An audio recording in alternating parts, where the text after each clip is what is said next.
Welcome. Thank you for joining us this evening for Dr. Cymbor's talk on how the RETeval device has become a daily tool in his diagnostic arsenal. My name is Andrew Jones. I'm the VP of Sales in the US for LKC Technologies. Before we begin tonight's talk, I'd like to quickly cover a housekeeping item. So we're using GoToWebinar for tonight's webinar, and we're going to use the question functionality for tonight's meeting. So if you have any questions, please submit them using the procedure shown on the screen here. Open up the dialog box for questions, type in your questions and hit send. Dr. Cymbor will be stopping several times during his presentation, and I'll be monitoring for questions and we'll pose them when they come up. And well, like I said, we'll have several breaks during the talk. So I'd like to introduce our speaker for this evening. Dr. Cymbor is an ocular disease lecturer, researcher, and is published in numerous journals and publications. He is a managing partner of Nittany Eye Associates in State College, Pennsylvania. He's also the medical director of the Glaucoma Institute of State College and a member of the Optometric Glaucoma Society and National Glaucoma Society. Dr. Cymbor is an adjunct clinical professor at the Pennsylvania College of Optometry. He is a fellow of the American Academy of Optometry and was named past Young Optometrist of the Year by the American Optometric Association. Dr. Cymbor received his optometric doctorate from Pennsylvania College of Optometry and completed a residency at the Wilkes-Barre VA Medical Center.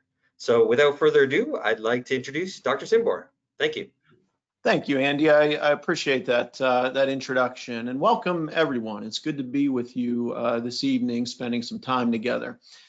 These are my disclosures. Of course, tonight LKC Technologies is sponsoring this talk, so I'm grateful for the opportunity and for their support. I am from Nittany Eye Associates in State College, Pennsylvania. These are some of my colleagues.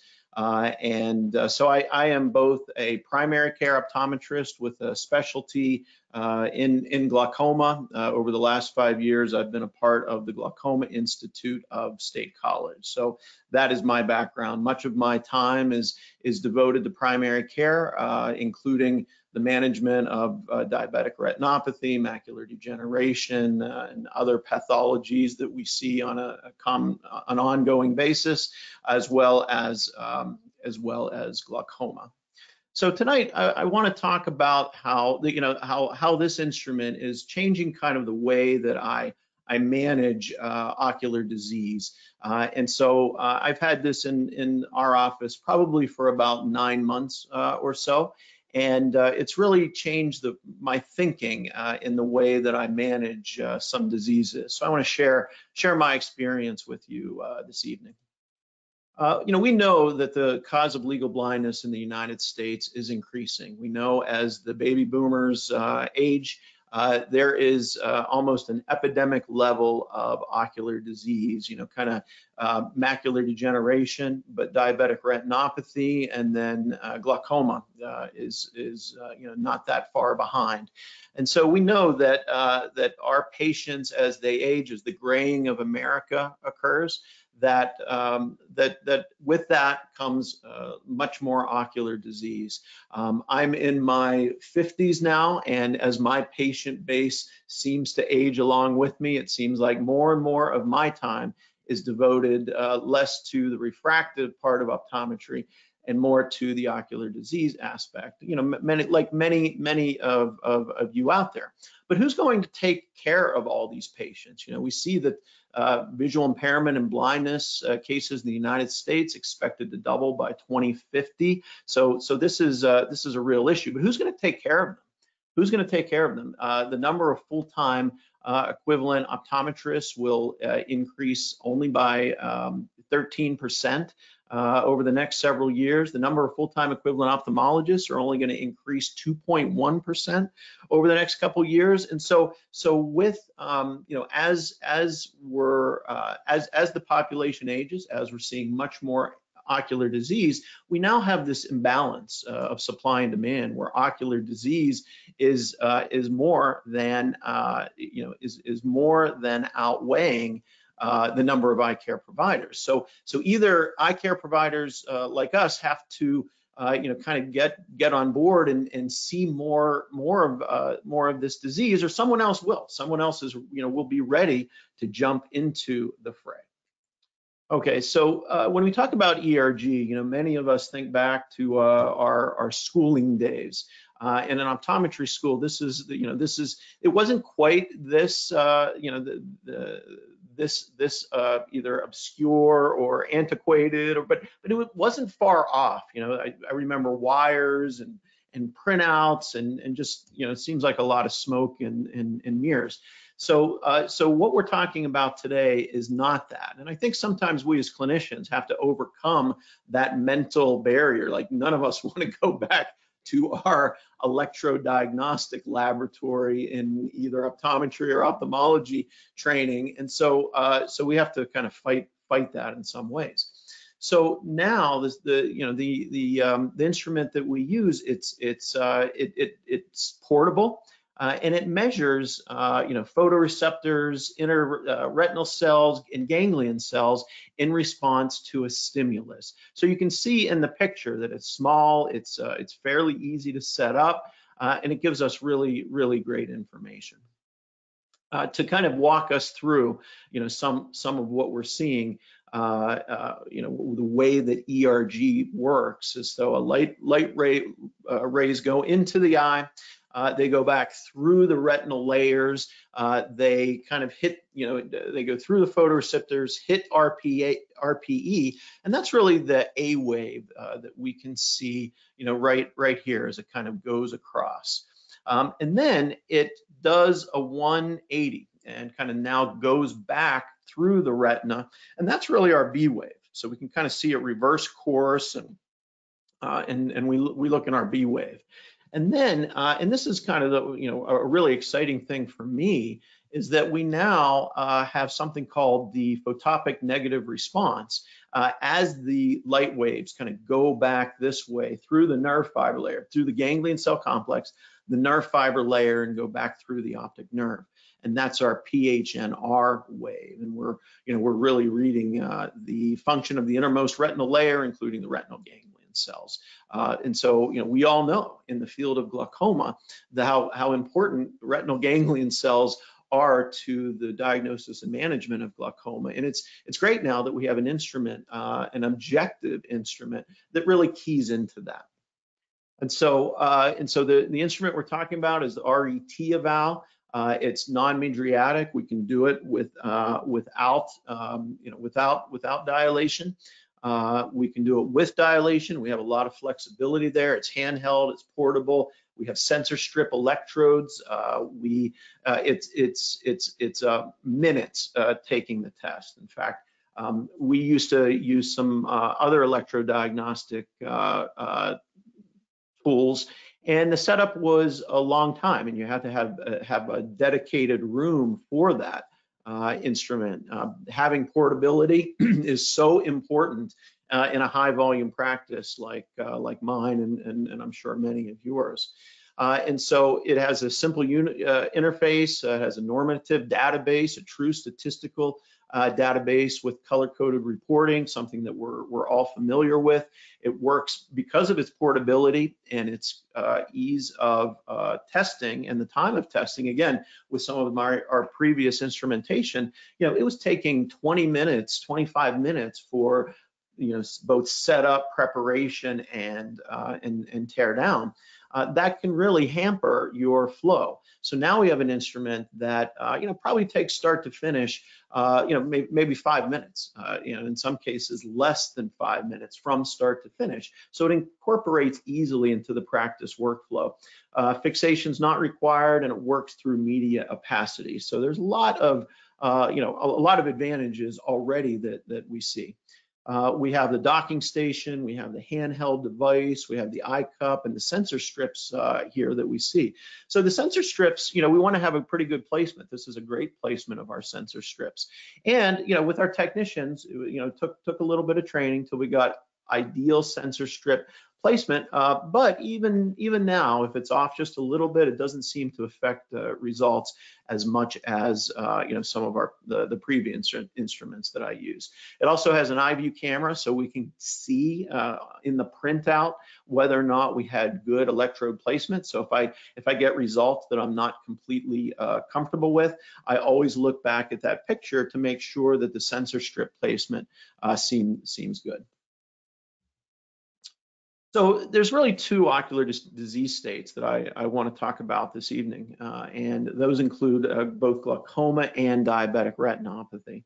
When we measure, when we diagnose and manage glaucoma, what are we using structurally? We're using photos, we're using OCT, and then for function, most of us are using visual fields, but we know the problems with visual fields. We know it's subjective. We know that if the patient's having a bad day or our technicians maybe not giving great instructions, we know that sometimes we just get really weird results that don't make any sense. But how about for early diagnosis of glaucoma? We can be using ERG to both make early diagnosis, help aid in early diagnosis, but also help in the management. Are our treatments working the way that we expect? And how about for diabetic retinopathy? Structurally, we're using photos, OCT, we're all using that. But what are we measuring for function when it comes to diabetic retinopathy? Well, most of us are using visual acuity for function. And think about that. We've got a disease that can affect the whole inside of the retina, the full area. But what are we using functionally? Most of us are only using visual acuity. It's really kind of strange when you stop to think about it. So could we be using ERG for early diagnosis and better management of our diabetic patients? So when we think about the area that we're measuring functionally, this is what we're measuring in our diabetics. Is that adequate? Well, what's happening out here? We can see all of these changes that are occurring structurally when it comes to when it comes to diabetic retinopathy. But yet we're only measuring functionally right in this area. And then, some of you might say, okay, well, at least I'm doing maybe a 24-2 or maybe a pattern ERG in my diabetic. So I'm getting a lot more information. And hey, kudos to you. That's great. And you are getting a lot more information. But we're still, you would still be ignoring all of this information that's taken place a little bit further out. And that's really the beauty. That's where full field ERG comes in.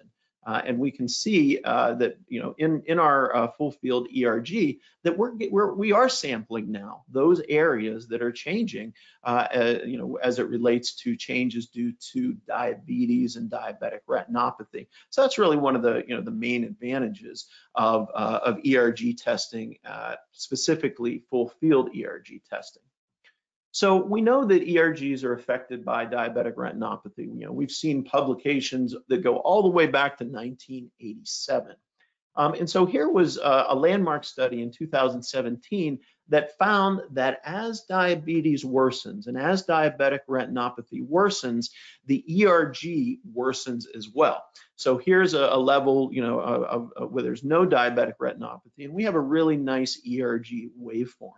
And then mild non-proliferative, we lose a little bit of our amplitude, and the implicit time, the time from the flash until the time that we're measuring electrical signals given off from the eye, that's taking a little bit longer. And then going right up, right along the way, moderate non-proliferative diabetic retinopathy, we're seeing the waveform change even more, severe even more, until we get to proliferative diabetic retinopathy, where we're seeing an extreme blunting of our implicit time and our amplitudes. So we can see, in a really nice visual here, what's happening to the ERG form as diabetes is worsening. Okay, so within the LKC platform, this is really unique to LKC, is they have something called the DR assessment protocol. And so it actually puts out a diabetic retinopathy score, which is really invaluable. We know the benefit of boiling down a lot of information into something that we can easily process, so that as we're making decisions with the patient in the exam room, we have the information that we need.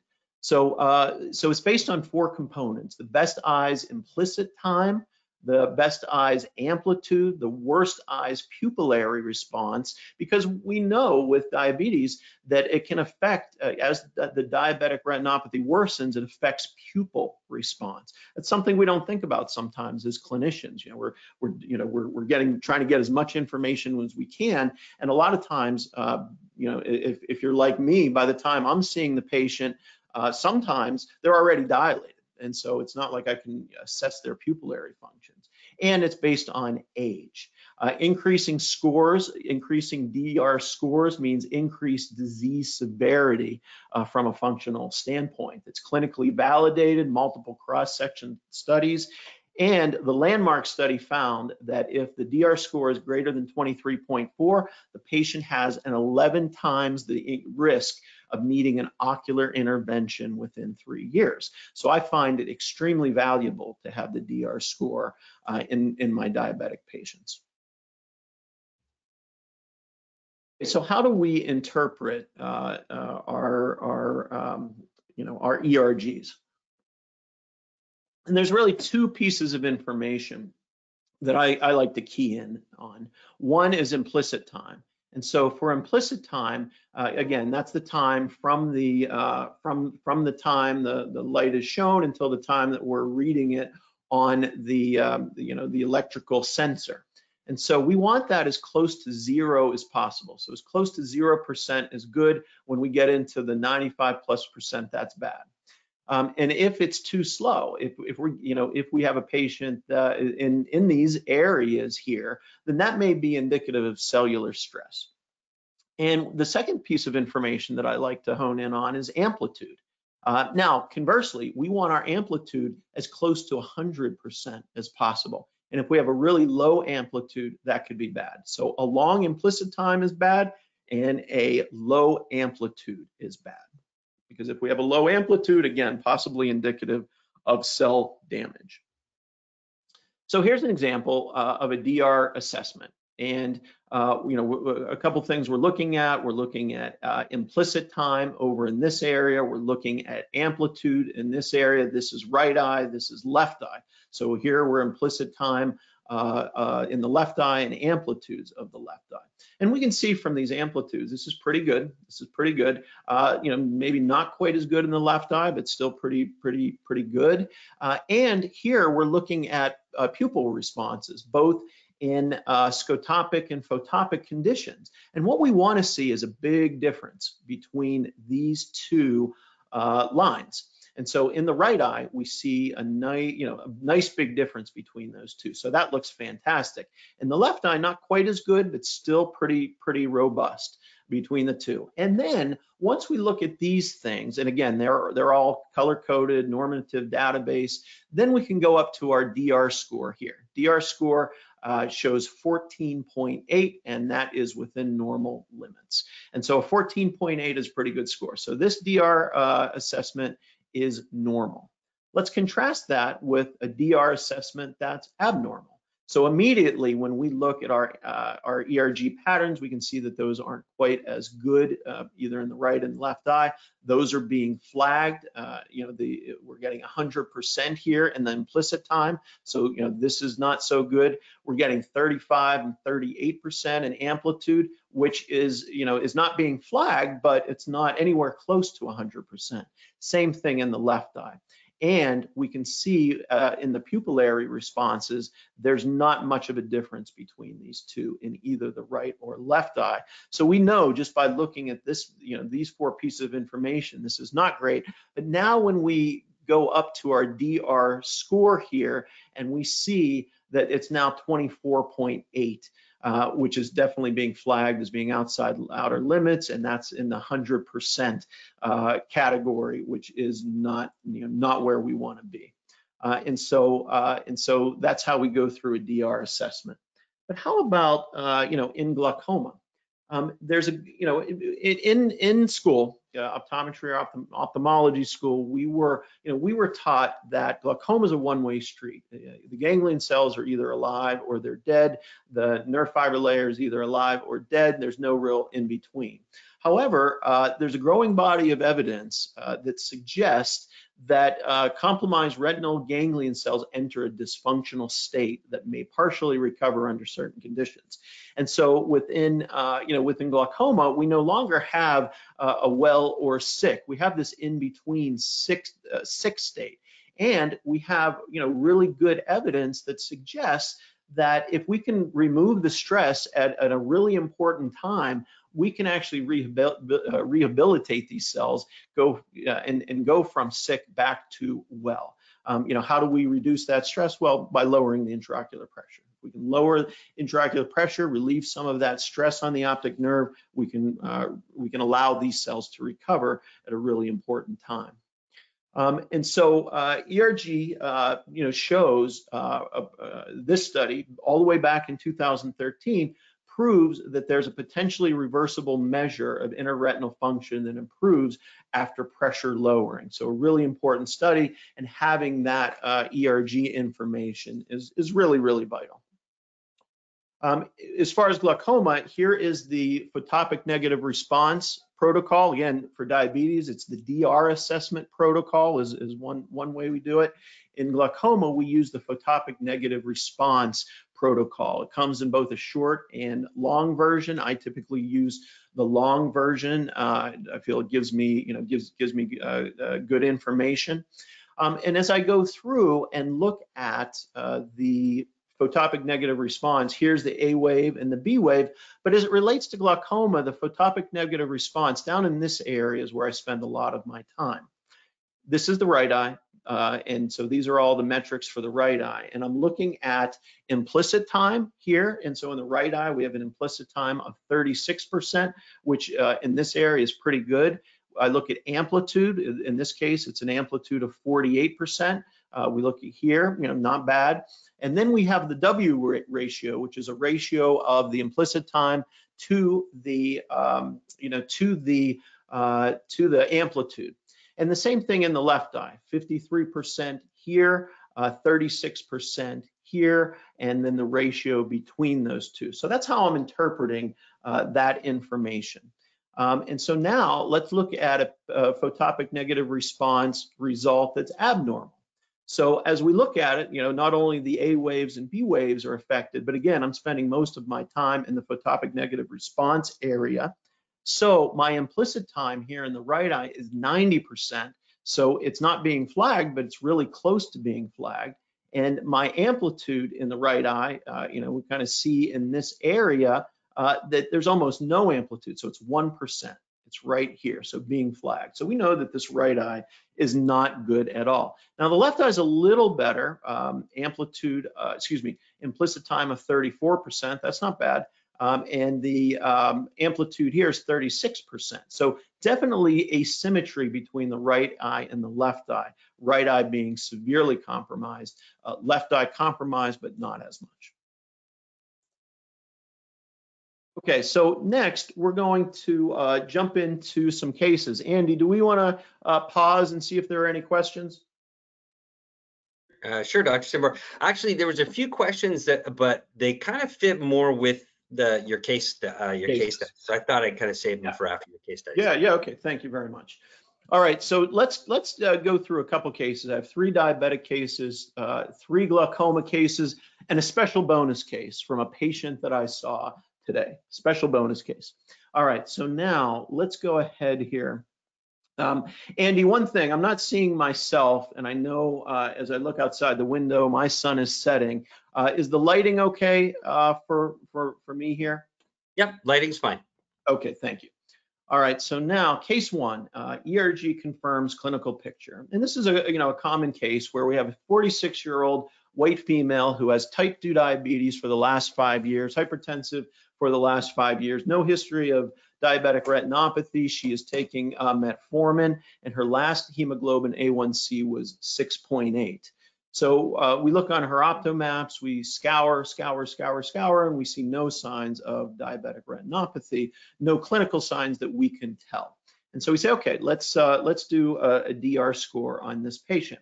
And so, first I look at the implicit times and amplitudes, and those look good in both eyes. The pattern looks really strong in both eyes. I go down to the pupil area. There's a nice big difference between the pupil area responses in the right and left eye. So I know already that this is going to end up being good. But as I look up at my DR score, I see a 12.5 here that looks really good. And this is a blown up version over here, so 12.5 within normal limits. So I'm happy about that. So in this particular case, I can feel really good, reassured that we're not seeing that there's probably not any diabetic pathology such as non-perfusion as we might see on OCTA.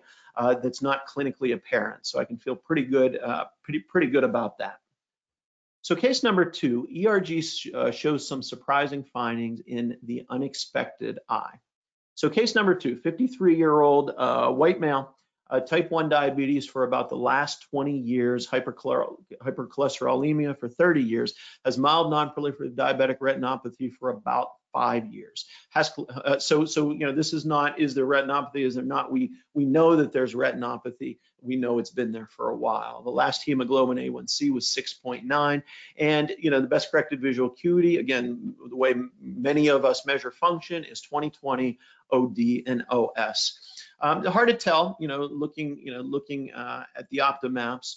But if we look really closely, we can see where the arrows, they indicate some dot and blot hemorrhaging in both eyes. And so now we do a conventional OCT, and in the right eye, it actually looks pretty good. I've seen better better maculas at baseline. Looks pretty good, but at follow-up, look what's happening here. We start to see on follow-up, we see some cystic spaces within the macula. So we know in the right eye that that there's some changes occurring. So immediately, conventional OCT has got my radar up about this right eye, and even though the acuity is 20/20, I see some changes. In the left eye, though, baseline looks better, but the follow-up also looks pretty good. If we blow that up, maybe if we look really closely, we can see a few cystic spaces, but compared to the left eye, compared to the right eye, the left eye actually looks pretty good. All right, so now we run our DR score, and looking at the right eye, again, the eye that has more edema according to conventional OCT, we can see our ERG waveform actually looks pretty good in the right eye. And when we look at the waveform in the left, it's actually blunted. You say to yourself, wow, that's not what I expected. I expected worse in the right eye because of the macular edema being worse. And when we looked at the level of dot and blot, it was really about the same in both eyes. So it's a little bit of a surprise that the left eye is testing so poorly. And so that gives us something that we wouldn't have known otherwise. Then when we look at the pupil area responses, we see the right eye, that's not very far away from each other. So that is a concern. And but in the left eye, it's even worse. It's even closer together. So I know, looking up at the DR score, it's not going to be so good. And the DR score here blown up is 22.1. It's still not being flagged, but the 23.8 number that I gave you, that if it's above that, the chance is 11 times higher of needing an ocular intervention within 3 years. So we're flirting with that, with this DR score. So, I learned a couple of things from this. I learned that the eye that I suspected would come out worse based on conventional OCT is not, it's the other eye. And 2, I learned that if I just looked at the conventional conventional OCT and standard optomaps and clinical exam, I wouldn't have been as tuned in that we're as far along in the function, in it affecting function as I expected. So that was a real help to me in managing this particular patient. Case number 3, and this is really interesting, probably the most interesting diabetic case of them. ERG shows significant improvement with aggressive diabetic treatment. So I have a 92-year-old white female, like she's 92 years old, but she is sharp as a tack. She's had type 2 diabetes for the last 15 years, and her hemoglobin A1C was last 7.3, and it's going up, up, up, up. And so entering visual acuity was 2030 and 2050, pinhole to 2025 and 2030. Previous cataract surgery, and she has moderate non-proliferative diabetic retinopathy. And so we can look at the OCT, and we see quite a bit of macular non-perfusion here. So this is not a great looking thing. Now we're not seeing any neovascularization by OCTA, but we're seeing quite a bit of dot and blot. This didn't, the slide conversion didn't come out great, but we can see kind of an intraretinal hemorrhage here. We see dot and blot here, dot and blot all over the place.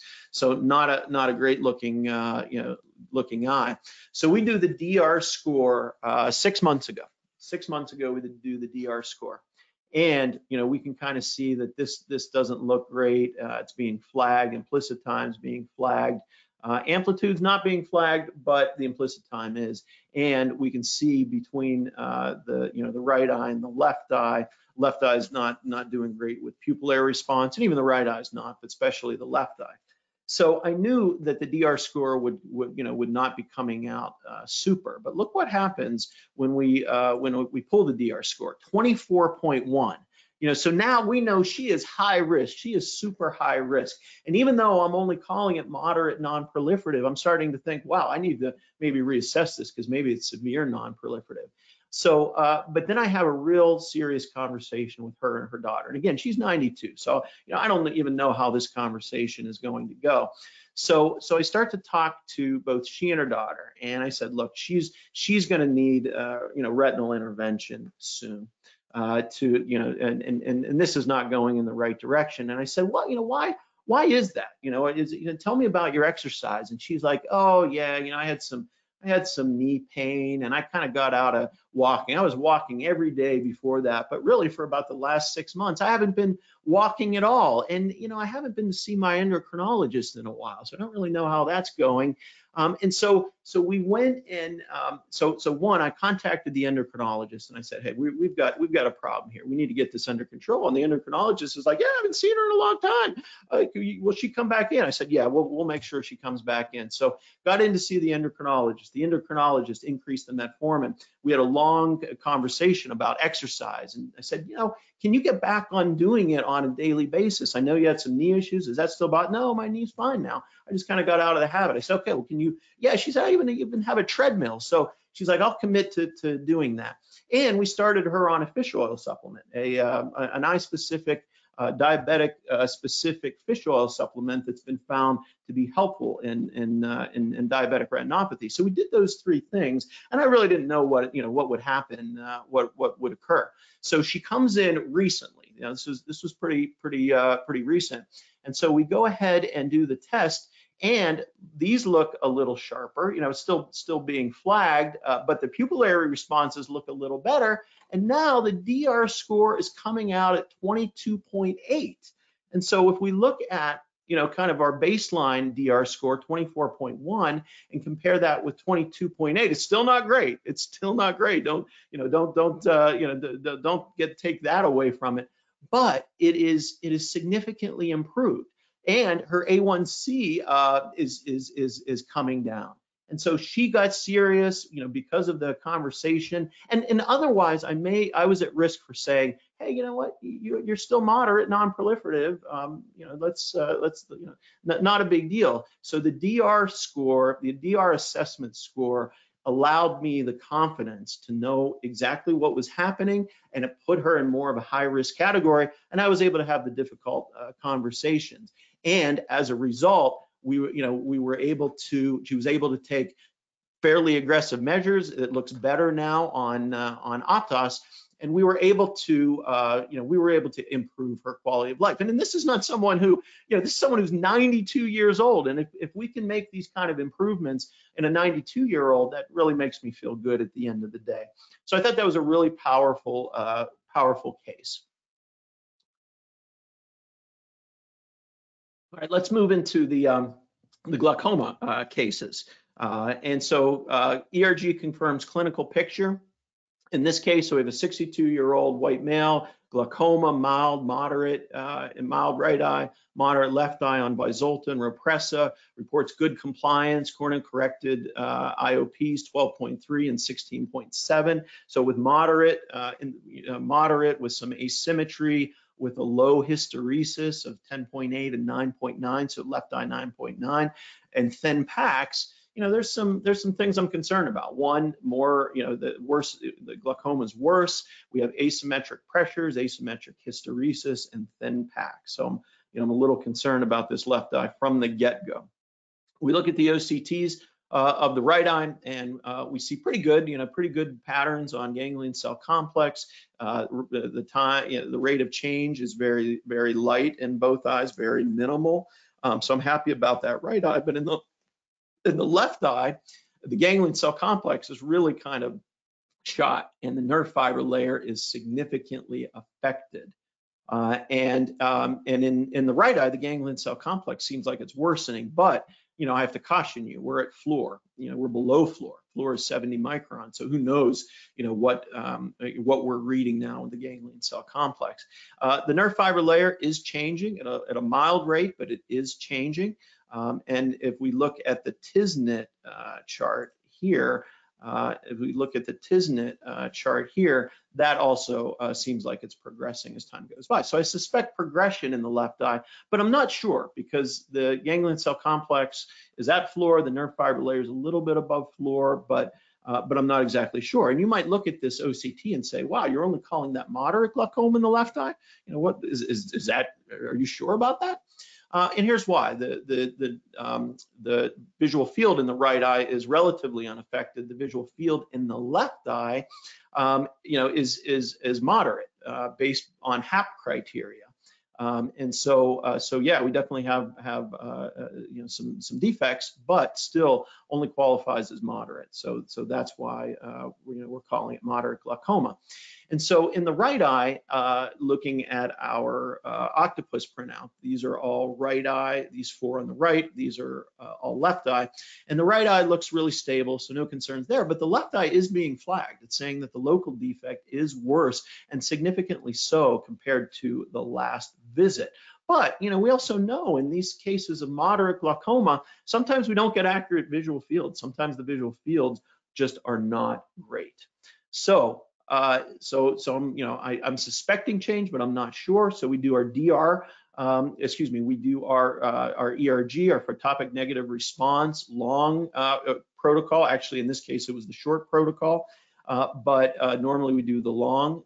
And so in this particular case, we're seeing a PhNR in the right eye of 18%, which is pretty good, 63%, and the amplitude, that's pretty good. But in the left eye here, we're seeing an implicit time of 76%.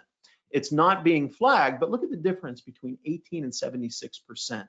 Big difference. And look at the difference in amplitude between 63 and 35. So we now confirmed what we expected from visual field, and that is that this left eye is being compromised.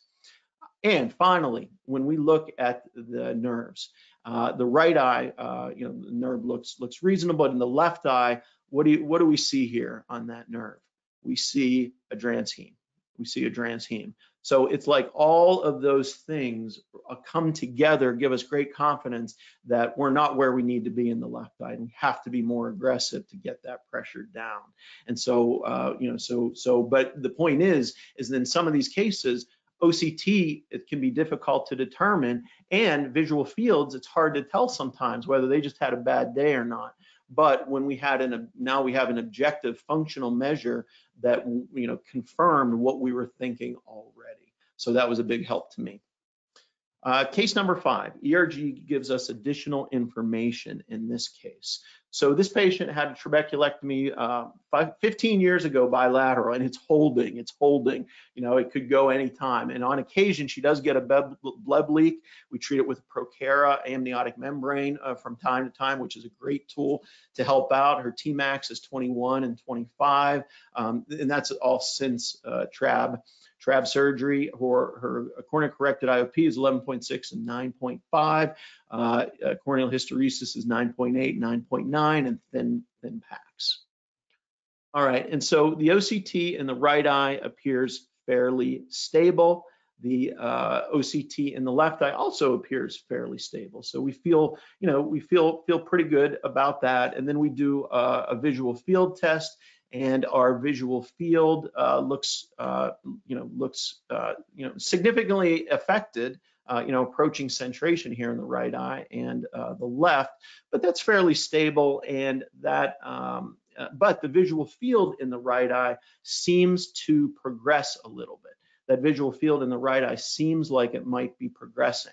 So we're not seeing change by OCT, but we are concerned that there might be a visual field. Now, she's not a great visual field test taker.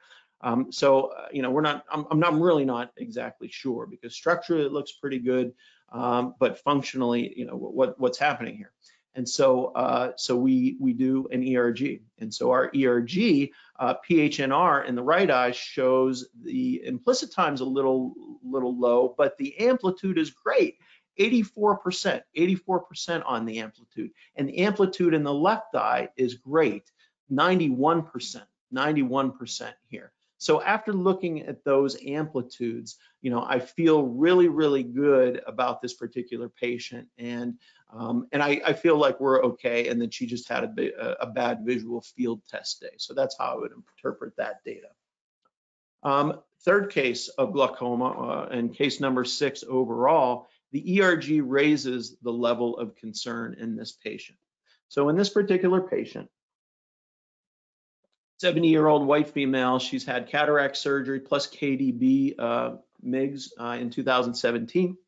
She had SLT in 2019. She had repeat KDB. It's very rare we repeat KDB, but we did in this particular case. Patients on Rocklatan and Cymbor. And she said, you know, normally this would be a trab, but she said, you know, my husband is he's really sick, and I need to take care of him, so I can't undergo that kind of procedure. So we said, okay, we'll do our best with doing, you know, minimally invasive procedures, and until that point where you're in a better situation.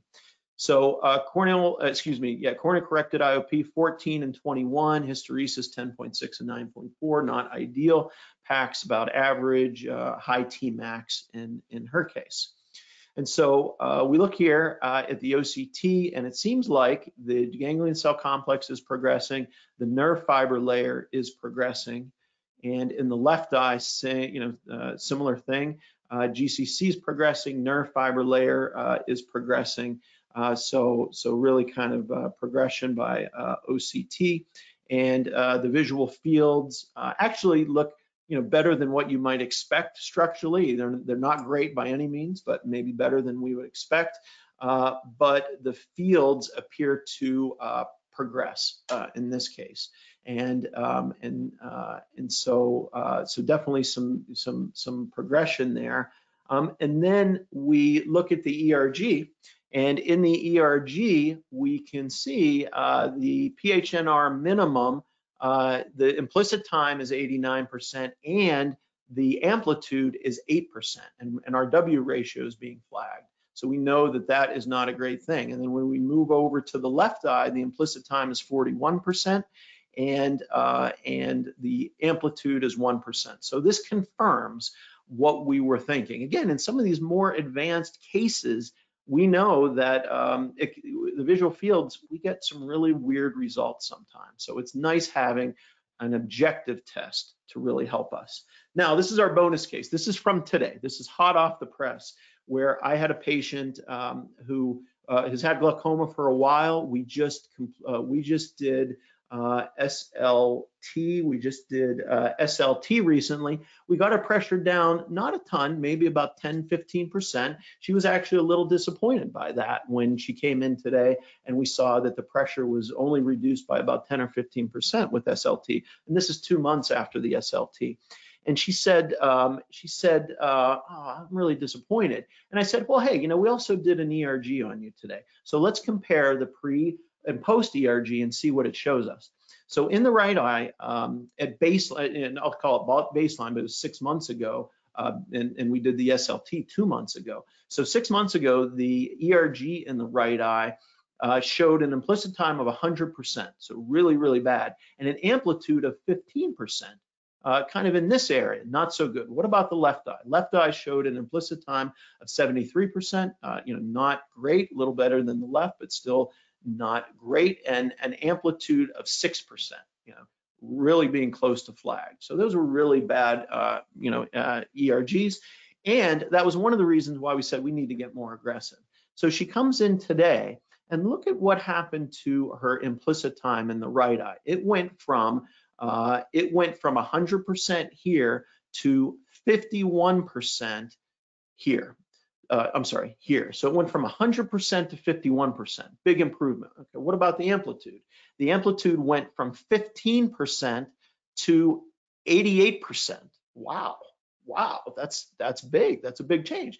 And in the left eye, it went from an implicit time of 73% to an implicit time of 46%. So 73% to 46%. We're moving in the right direction. And an amplitude in the left eye of 6% versus today at 56%. So we went from an amplitude of 6% last time to an amplitude of 56%. So when I see both the implicit time and the amplitude improve like that, I was able to tell her, hey, look, I know we would have liked this pressure to be lower, but we're only looking at one snapshot pre and post in the pressure.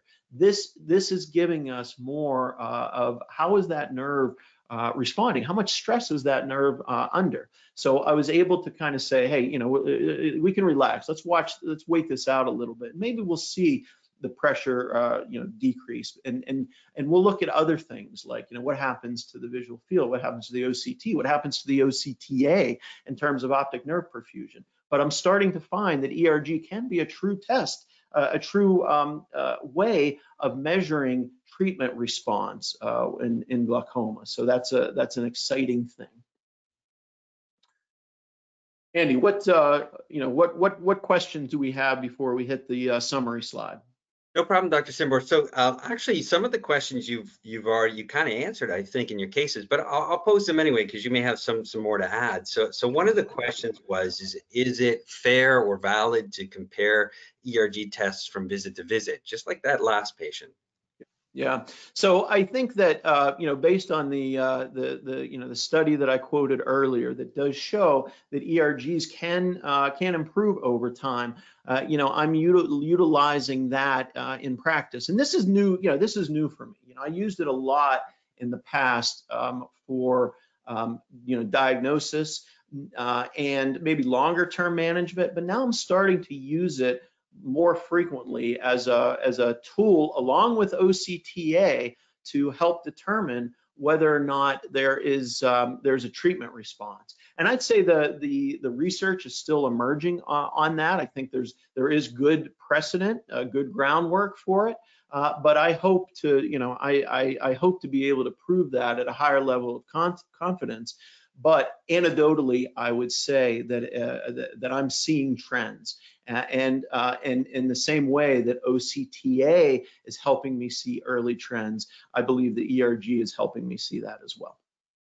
I see, and I guess another similar question when it comes to glaucoma is, so when you look at the PhNR at minimum, are any of those three, do you look at all three, implicit time, amplitude, and W ratio? Kind of how do those interact, and how do you treat those? Yeah, that's great. So it's a great question, and so as we kind of pull up, I'll kind of go pull up this, and we'll expand that. And so, for example, looking on the right side of the screen, we have implicit time, we have amplitude, and we have W ratio. And which of those am I looking at the most? So, I think the amplitude, the middle part on the right-hand side, I'm looking at that the most. I think that is the one that has the best research on it. And so that's probably my number one.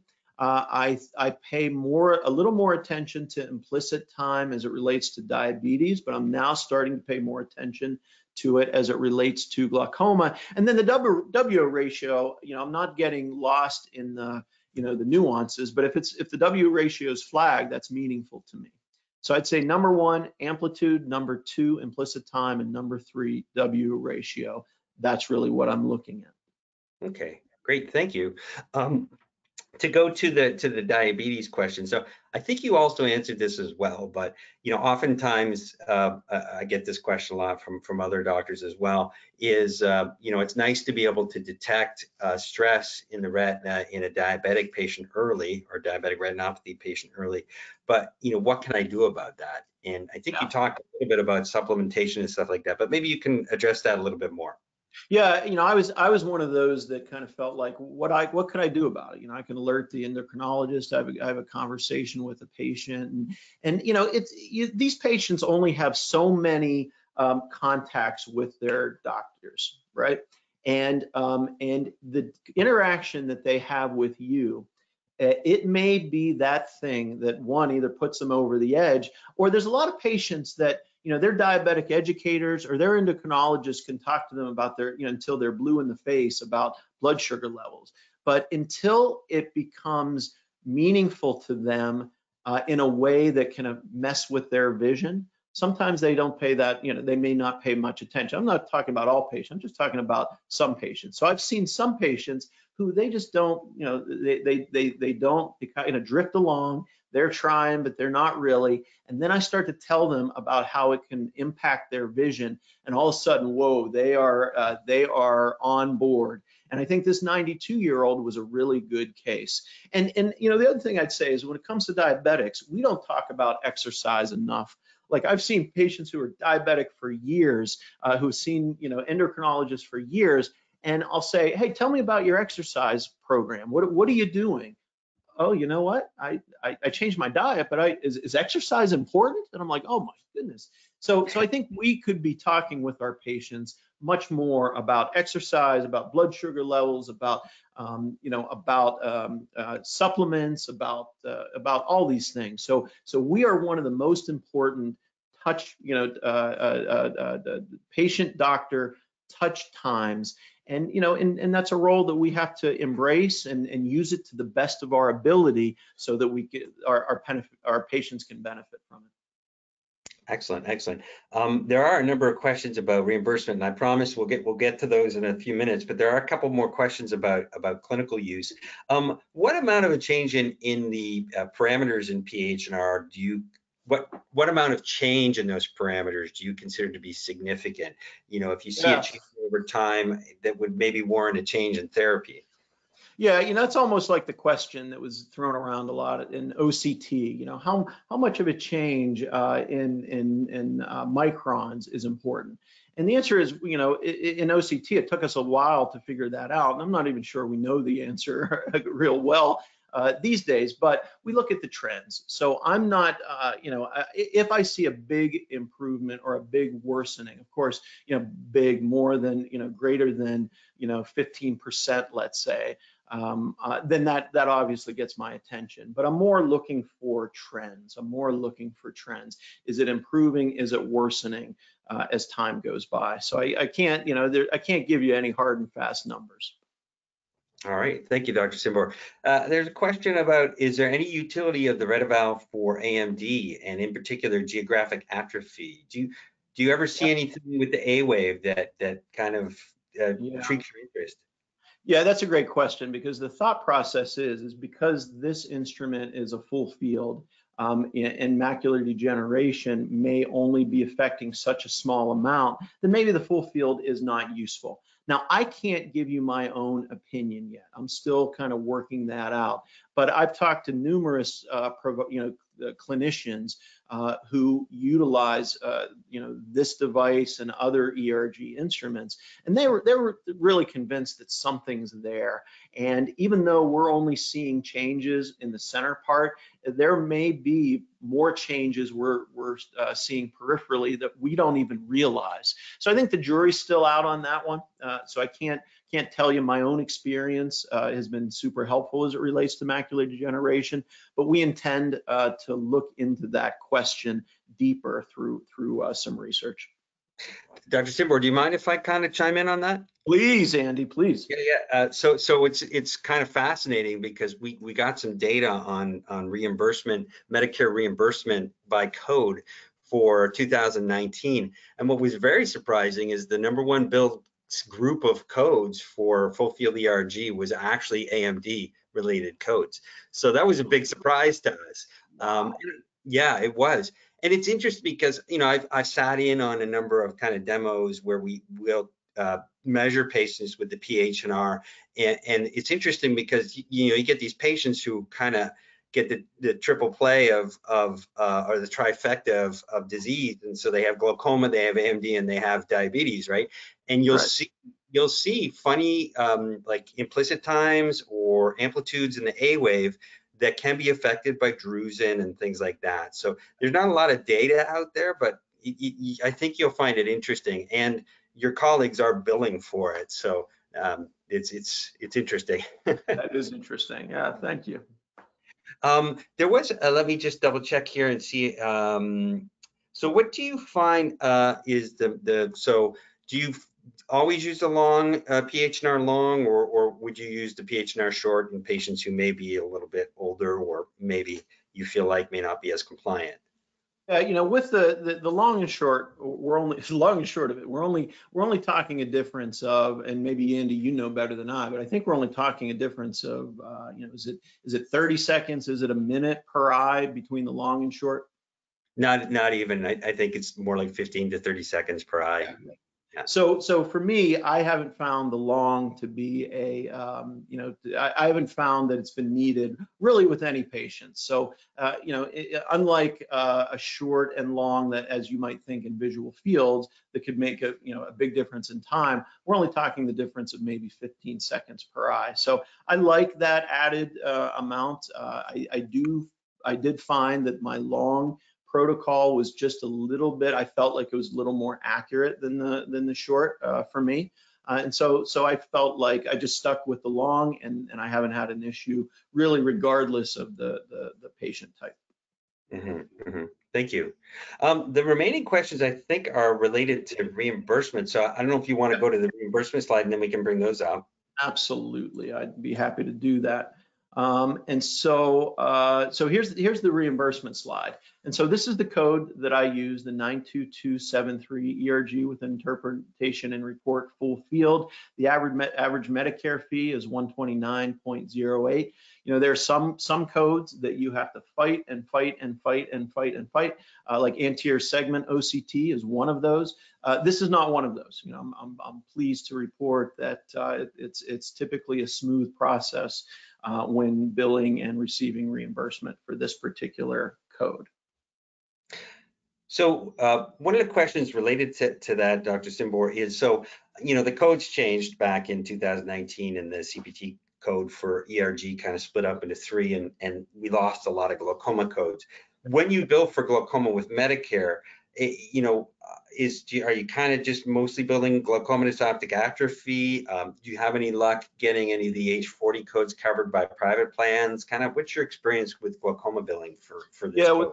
Yeah, no, thanks. For glaucoma billing, it is, you do have to be careful on that. And so I am billing the glaucomatous optic atrophy code when I'm seeing true change in the optic nerve. So if I'm seeing change in the optic nerve, either structurally through photos, through clinical exam, or through OCTs, then I am using that code typically because I believe that it meets the requirement. So if you have a patient as a suspect and you're not really seeing changes in the optic nerve, then I'm not using that particular code. I'll still do the procedure, but I might bill it as a as a wellness program, or I'll just run the test and not bill the code at all.